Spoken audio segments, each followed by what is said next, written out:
Araceles, com quantos pacientes você está aqui? Qual é a média de idade deles? Olha, a capacidade de internamento da clínica são 29 leitos. A gente atende não só jovens.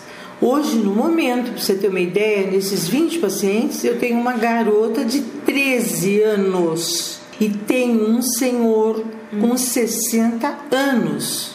Os dois são essencialmente dependentes de álcool, porque o álcool ainda é a droga que mais internamento dá no mundo inteiro. Você vai perguntar para mim assim, mas escuta, e o crack? Claro, o crack está aí, é uma epidemia, mas ninguém começa com crack. Todo mundo começa com pouco e com álcool ou maconha dentro das próprias casas ou muito perto delas.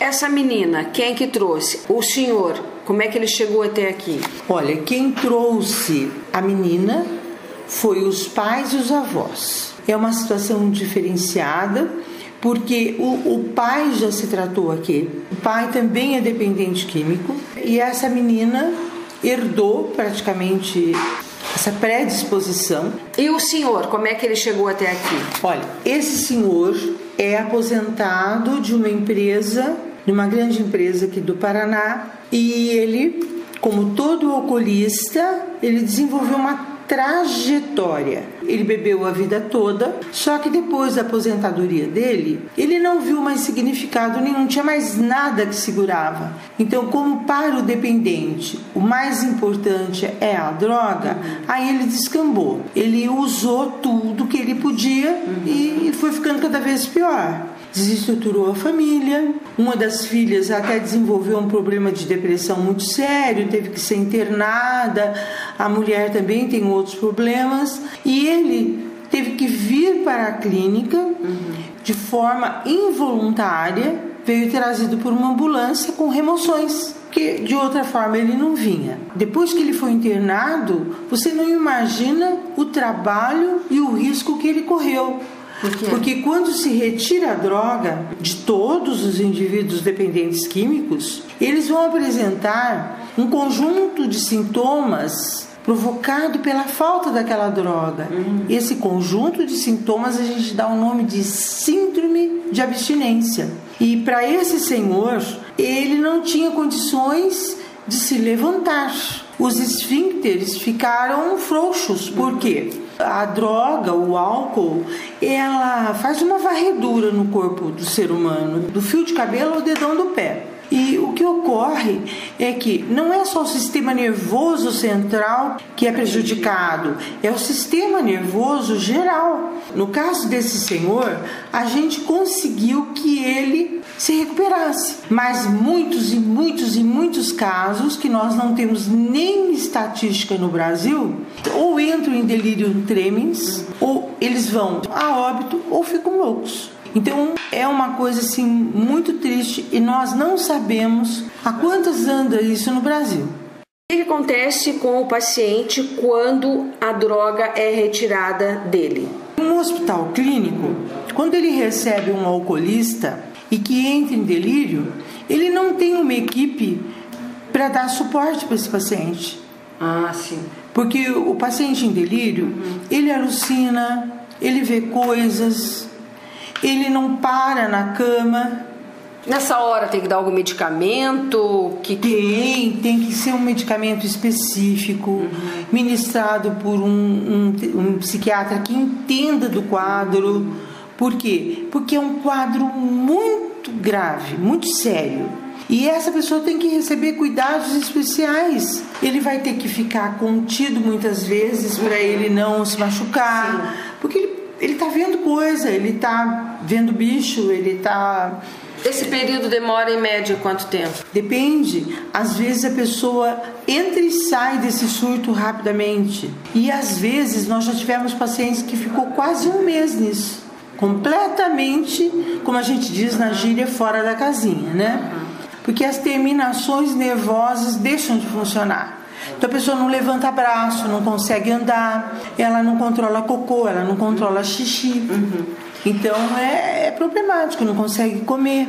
O paciente entrando na clínica, qual é a rotina que ele tem que seguir? Ele vai para um quarto especial, o único quarto hospitalar que nós temos aqui, com camas hospitalares, com toda a aparelhagem, os equipamentos necessários para poder atender o paciente, porque ele vai apresentar nos primeiros dias um conjunto de sintomas pela falta da droga. Então ele fica em observação sempre quando chega, nos primeiros dias, nesse quarto, que nós chamamos unidade de desintoxicação.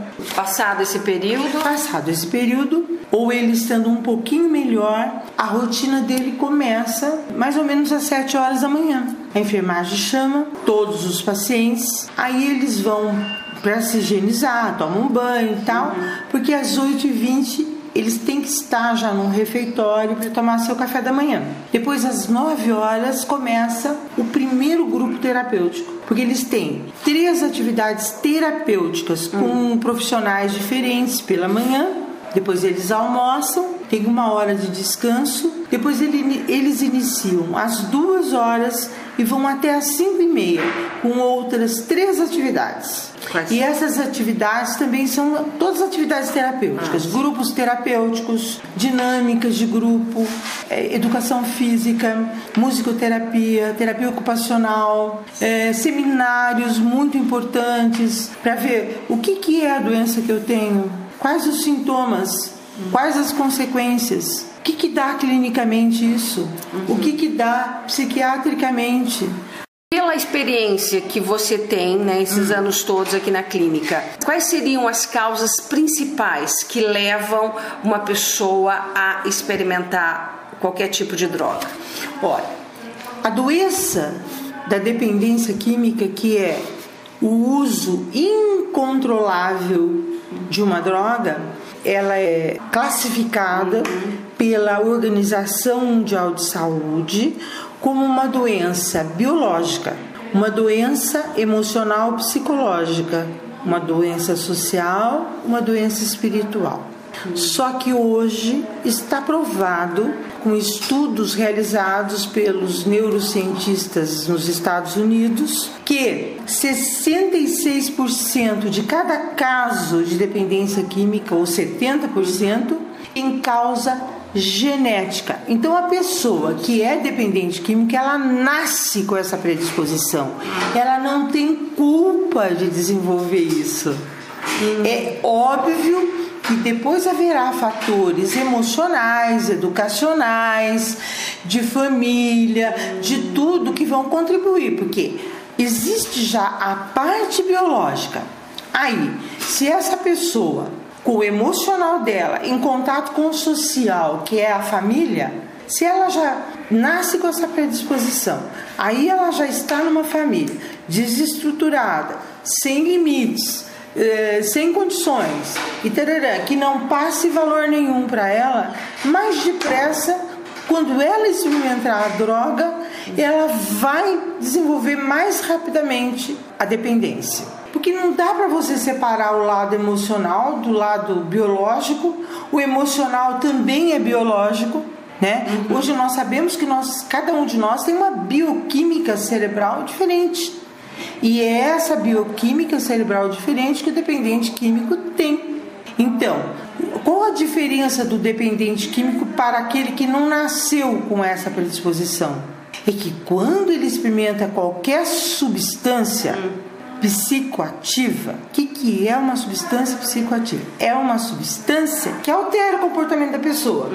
Por exemplo, qualquer pessoa do mundo inteiro tomando 3 doses, vamos supor, de uma bebida, ela vai ter o seu comportamento alterado, sendo dependente ou não sendo dependente, né?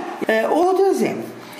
Você pega um dependente e um não dependente. Aí você manda o dependente fuma maconha e o não dependente fuma maconha. Os dois vão ter o comportamento alterado. Sim.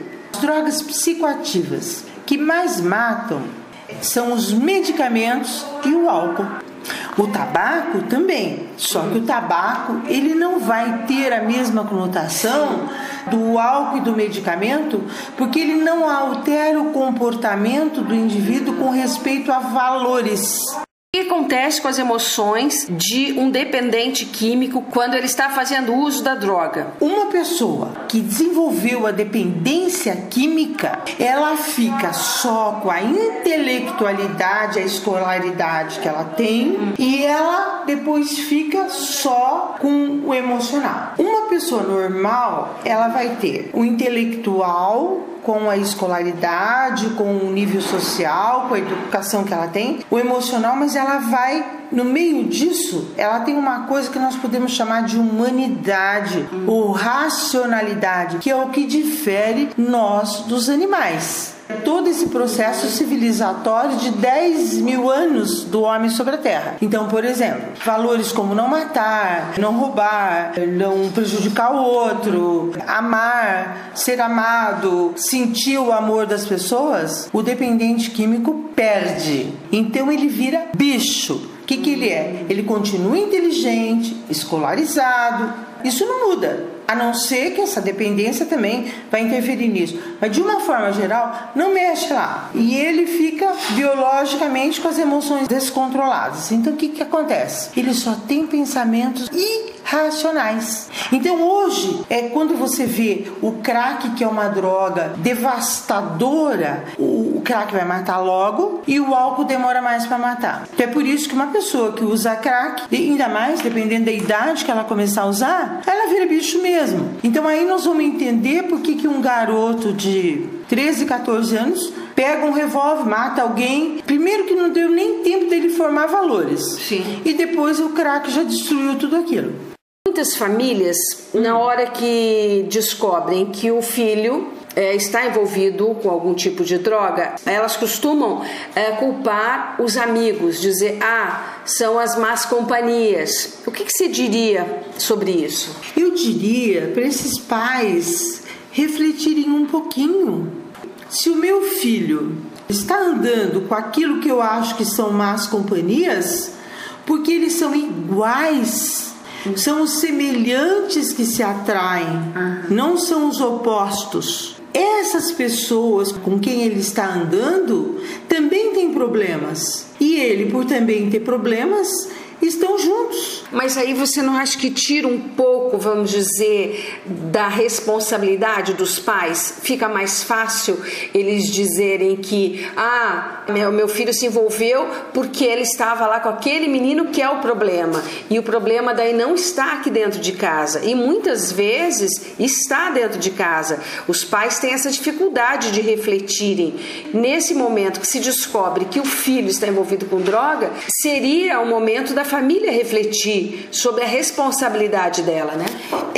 Os pais, a gente acha que as desgraças, as doenças incuráveis, os acidentes, os problemas com polícia ou com justiça vai acontecer na casa do outro, nunca na nossa casa. Nós achamos sempre que não é possível que o meu filho, o meu marido, o meu irmão esteja envolvido com drogas. A gente não quer. E por não querer, a gente não vê.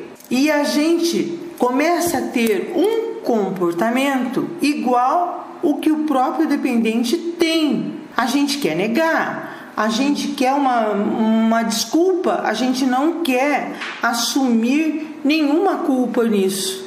Tem culpados nessa história toda? Tem. A nossa própria civilização aqui do mundo ocidental. Nós vivemos numa sociedade alcoólatra, numa sociedade sem limites. Então, nós teríamos que, antes até de reprimir, nós tínhamos que começar a prevenir, a mostrar que desde a mais tenra idade, quer dizer, antes da concepção de um bebê, o casal que vai assumir esse filho já não pode consumir álcool nem drogas. Bom, e quando essa criança nasce, o uso de álcool e de drogas não pode fazer parte da vida da criança e nem do adolescente. Nós temos que caminhar para uma prevenção, para que os pais voltem a ter a autoridade suficiente para que seus filhos não consumam álcool e nem drogas até 18 anos. Por quê? Porque é muito complicado para a nossa sociedade entender isso, tendo em vista que todo mundo bebe e todo mundo acha normal. As pessoas acham que maconha, cocaína e crack, êxtase e tal é droga. Alguns remédios são droga, mas que o álcool não. E é errado, porque a criança e o adolescente, eles vão sim aprender a beber, assim como eles aprendem a conversar, eles aprendem a viver, eles aprendem a amarrar o cadarço, eles também aprendem a beber. Por quê? Eles vão associar a bebida à vida familiar. Então, o que vai acontecer? Ele vai dizer assim: quando eu crescer, eu também vou beber como meu pai, como minha mãe, como meu avô, porque eles ficam alegres, eles bebem nas festas, então álcool é uma coisa muito boa. Senão meu pai não estaria bebendo, nem minha mãe, nem meu avô, nem meu tio, nem meu padrinho, nem aquela pessoa que eu gosto tanto.